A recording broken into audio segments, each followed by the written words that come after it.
Saül, le premier roi, est l'ombre du pouvoir. Israël crie pour avoir un roi. Samuel, le vieux prophète, est triste, mais Dieu lui désigne un homme de la tribu de Benjamin, Saül. Il est jeune, beau, et dépasse tout le peuple de la tête. Alors qu'il cherche les ânesses perdues de son père, il trouve une couronne. Samuel verse l'huile sainte sur sa tête. Saül devient le premier roi d'Israël.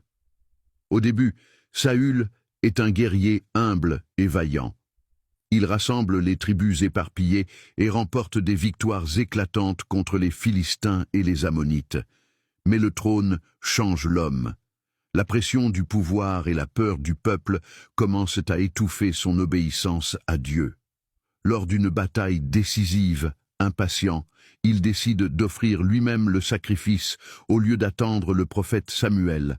C'est le point de rupture. Samuel lui annonce la sentence. L'obéissance vaut mieux que les sacrifices.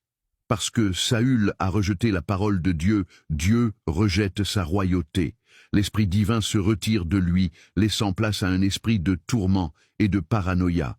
Le roi géant n'est plus qu'une ombre mélancolique dans son palais, hanté par la peur de perdre son trône. Saül reste roi en apparence, mais dans le secret, Dieu a déjà choisi son successeur, un simple berger. Saül finira sa vie dans la tragédie sur le mont Gilboa, mais son règne aura préparé le chemin pour celui qui sera l'homme selon le cœur de Dieu.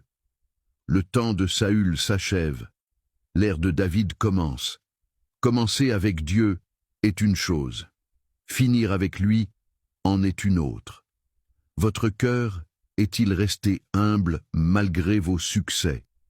La suite. David contre Goliath.